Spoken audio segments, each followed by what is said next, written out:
સ્વાગત છે મિત્રો તમારો અમારી યુટ્યુબ ચેનલ પર। મિત્રો હાલમાં જ અમદાવાદ મ્યુનિસિપલ કોર્પોરેશન દ્વારા મિત્રો જાહેરાત ક્રમાંક 27/2023-24 સહાયક જુનિયર ક્લાર્કની કુલ મિત્રો 612 જેટલી જગ્યાઓ ઉપર ભરતી માટેની જાહેરાત કરવામાં આવેલ છે, જેની આજે વિગતવાર ચર્ચા કરવાની છે। શરૂ કરતા પહેલા મિત્રો ચેનલ પર નવા હોય તો ચેનલને સબસ્ક્રાઇબ કરવાની સાથે ઓલ નોટિફિકેશન બેલ આઇકોનને પ્રેસ કરવાનું ભૂલતા નહીં, જેથી કરીને આપણા મળીને જેવા વિડીયો ચેનલ પર મૂકી કે તરત તમને નોટિફિકેશન મળી રહે। તો મિત્રો અમદાવાદ મ્યુનિસિપલ કોર્પોરેશન દ્વારા જાહેરાત ક્રમાંક 27 લાયકાત ધરાવતા ઉમેદવારો પાસેથી 15 એપ્રિલ 2024 સુધીમાં ઓનલાઈન અરજીઓ મંગાવવામાં આવેલ છે। જગ્યાનું નામ સહાયક જુનિયર ક્લાર્ક છે। કુલ 612 જગ્યા છે। બિન અનામત માટે 268, 61 ઈડબ્લ્યુએસ કેટેગરી માટે અને એસીબીસી ઉમેદવાર માટે 137, 17 અનુસૂચિત જાતિ માટે અને 129 અનુસૂચિત જનજાતિ માટે। દિવ્યાંગ અનામતની હાલ 36 ખાલી જગ્યા જે તે કેટેગરીમાં સમાવવામાં આવશે। લાયકાત જોઈએ મિત્રો તો કોઈ પણ માન્ય વિદ્યા શાખામાં સેકન્ડ ક્લાસ ગ્રેજ્યુએશન કરેલ હોવું જોઈએ, એટલે કે ગ્રેજ્યુએશન મિત્રો સેકન્ડ ક્લાસ કરેલ હોવું જોઈએ। સરકાર માન્ય સંસ્થામાંથી CC કોર્સ પાસ કરેલો હોવો જોઈએ। પગાર ધોરણ જોઈએ મિત્રો તો હાલ ફિક્સ વેતન 26,000 રૂપિયા રહેશે 3 વર્ષ સુધી। ત્યારબાદ કામગીરીના મૂલ્યાંકનને ધ્યાને લઈ લેવલ 2 પે મેટ્રિક્સ રૂપિયા 19,963 બધું 200 ની ગ્રેડમાં બેઝિક પ્લસ નિયમ મુજબ ભથ્થા મળવા પાત્ર રહેશે। વય મર્યાદા જોઈએ તો મિત્રો 33 વર્ષથી વધુ નહીં, સિવાય કે અમદાવાદ મ્યુનિસિપલ કોર્પોરેશનમાં ફરજ બજાવતા હોય તેવા કર્મચારીઓ સિવાય।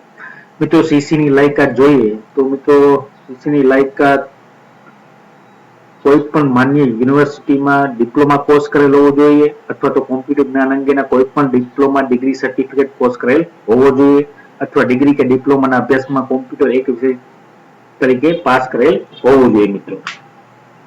અને ત્યારબાદ મિત્રો ધોરણ 10 અને ધોરણ 12 ની પરીક્ષામાં કોમ્પ્યુટર વિષય તરીકે પાસ કરેલ હોય તો તેવા પ્રમાણપત્ર પણ માન્ય ગણવામાં આવશે। ત્યારબાદ મિત્રો આગળ જોઈએ તો ઉમેદવારો મિત્રો ઓનલાઈન અરજી કરતી વખતે ધ્યાન લેવા માટેની અગત્યની સૂચનાઓ, જેમાં મિત્રો જણાવવામાં આવે છે કે અનામતના બિન અનામત વર્ગના દિવ્યાંગજન વર્ગ સિવાયના ઉમેદવારે અરજી દીઠ 500 રૂપિયા ફી ભરવાની રહેશે। તો મિત્રો બિન અનામત વર્ગના દિવ્યાંગજન સિવાયના ઉમેદવારે 500 રૂપિયા ફી ભરવાની રહેશે। અને ત્યારબાદ અન્ય તમામ કેટેગરીના ઉમેદવારો મિત્રો 250 રૂપિયા ફી ભરવાની રહેશે ઓનલાઈન। અને ઓનલાઈન ફી ભરવા માટેની છેલ્લી તારીખ 25 એપ્રિલ 2024 સુધી દરેક ઉમેદવાર ઓનલાઈન ફી ભરી શકશે।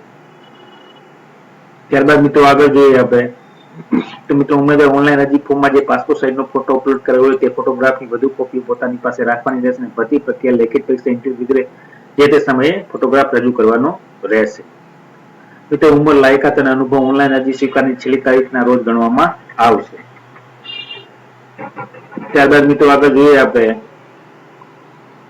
તો મિત્રો જે સર્ટિફિકેટ હોવું જોઈએ અનુસૂચિત જાતિ, અનુસૂચિત જનજાતિ, સામાજિક ક્ષેત્રે પછાત અને આર્થિક રીતે નબળા વર્ગ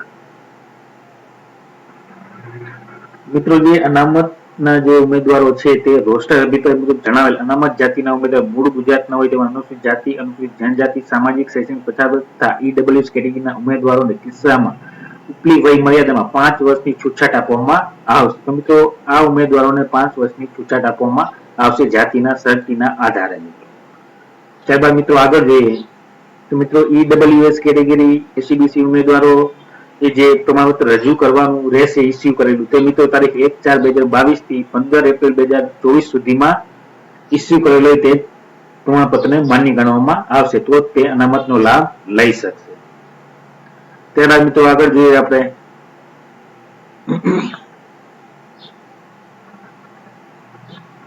તો મિત્રો લાસ્ટમાં આપણે જોઈએ તો ઓનલાઈન અરજી કરવા માટેની જે વેબસાઇટ છે મિત્રો તે www.ahmedabadcity.gov.in ઉપર જઈને ઓનલાઈન અરજી કરી શકાશે। અને મિત્રો ઉમેદવારે લેખિત પરીક્ષા અને ઇન્ટરવ્યુ માટે પોતાના ખર્ચે આવવાનું રહેશે।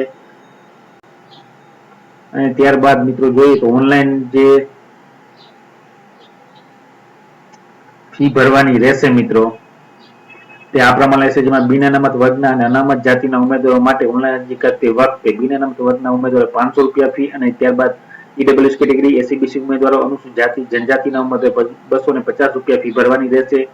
મિત્રો દિવ્યાંગજન વર્ગના ઉમેદવાર હજી ફી ભરવાની રહેતી નથી. સૌ પ્રથમ મિત્રો જે ફી ભરવાની છે તે અહીંયા જે લિંક આપેલી છે મિત્રો તે ઉપર જઈ તમે ક્લિક કરશો એટલે દર્શાવેલ એપ્લાય ઓનલાઈન પર ક્લિક કરી તમામ વિગતો ભરી અરજી સબમિટ કરવાની હશે. ત્યારબાદ ઓનલાઈન અરજીમાં મોબાઈલ નંબર SMS આવશે, જેમાં ઉમેદવાર એપ્લિકેશન નંબર દર્શાવવાનો રહેશે.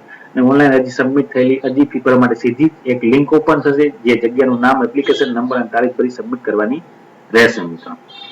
અને જો કોઈ કારણસર પેમેન્ટ લિંક ઓપન ન થાય તો નીચે દર્શાવેલ લિંક પર ક્લિક કરવાનું રહેશે. અહીંયા જે લિંક આપેલી છે તે લિંક ઉપર ક્લિક કરવાનું રહેશે અને સબમિટ પર ક્લિક કર્યા બાદ ગેટવે પસંદ કરી ડેબિટ કાર્ડ, ક્રેડિટ કાર્ડ અને નેટ બેન્કિંગ થી પેમેન્ટ પ્રક્રિયા પૂર્ણ કરવાની રહેશે. અને મોબાઈલ નંબરના પેમેન્ટ સફળ થવાનો મેસેજ આવ્યા બાદ ફરી recruitment and result link download રિસીપ્ટમાં જઈ ઓનલાઈન રસીદ મેળવી લેવાની રહેશે. તો આ પ્રમાણે ઓનલાઈન પેમેન્ટ કરી શકાશે અને તેની રિસીપ્ટ મેળવી શકાશે. તો મિત્રો આ પ્રમાણે સહાયક જુનિયર ક્લાર્કની અમદાવાદ મ્યુનિસિપલ કોર્પોરેશન દ્વારા કુલ 612 જેટલી જગ્યાઓ પર ભરતી માટેની જાહેરાત કરવામાં આવી છે, જેમાં શૈક્ષિક લાયકાત ગ્રેજ્યુએશન સેકન્ડ ક્લાસમાં કરેલ હોય તે તમામ ઉમેદવારો ઓનલાઈન અરજી કરી શકાશે. તો જે પણ ઉમેદવારો ઓનલાઈન અરજી કરવા માંગતા હોય તે સર્વ ઉમેદવારોએ નોંધ લેવા વિનંતી. અને મિત્રો 15 એપ્રિલ 2024 સુધી ઓનલાઈન અરજી કરી શકાશે. અને વિડીયો ગમ્યો હોય તો લાઇક, શેર અને સબસ્ક્રાઇબ કરવાનું ભૂલતા નહીં. જય હિન્દ.